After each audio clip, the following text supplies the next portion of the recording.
যি ধৰণে এটা ঐক্যতা পূৰ্বপুৰুষৰ পৰা চলি আহিছে, সাহিত্যৰ হওক বা সংস্কৃতিয়ে হওক বা এই ঐক্যতাটোৰ বৰ্তমানত কিছুমান উপচক্ৰই ভংগ কৰাৰ পৰিকল্পনা তেওঁলোকে কৰি আছে। আজি এই অনুষ্ঠানৰ পৰা এটাই বাৰ্তা গৈছে যে আমি অসমত বিভিন্ন জাতি জনগোষ্ঠীয়ে সাহিত্য সংস্কৃতি সকলো দিশতে আমি একতাবোধেৰে আছিলোঁ আৰু ভৱিষ্যতেও আমি থকাৰ প্ৰয়াস কৰিছোঁ।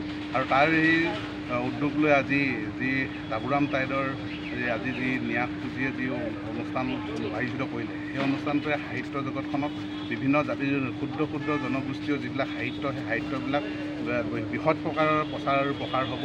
ইয়াৰ বাবে আমি সদায় টাই আহোম ছাত্ৰ সন্থাৰ আমি যিহেতু দায়িত্বত আছোঁ, আমি টাই আহোম বংশধৰসকলে সকলোকে সম্প্ৰীতি লৈ বড়ো অসম গঢ়িছিলোঁ। ঠিক তেনেকৈ সেই বড়ো অসম গঢ়াৰ পৰিকল্পনা আমি কৰিব বিচাৰোঁ বা সকলোৱে আমি একতাবোধে থাকিব বিচাৰোঁ। আমি সকলোকে আপোনালোকৰ মাধ্যমৰ যোগেদি আহ্বান জনাম, সাহিত্য হওক সংস্কৃতি হওক সকলোৱে আগবাঢ়ি যাওক। আমি সকলোৱে ভাতৃত্বভাৱেৰে অসম আৰু অসমীয়া জীয়াই থাকিব বিচাৰোঁ। অসম আৰু অসমীয়া আমি সুদৃঢ় কৰি ৰাখিব বিচাৰোঁ। কোনোবাই কিবা লেণ্ড বিচাৰিছে, কিবা বিচাৰিছে, এইবিলাক কোনো আমি পক্ষপাতি নহয় আৰু এইবিলাক আমি কামনা নকৰোঁ।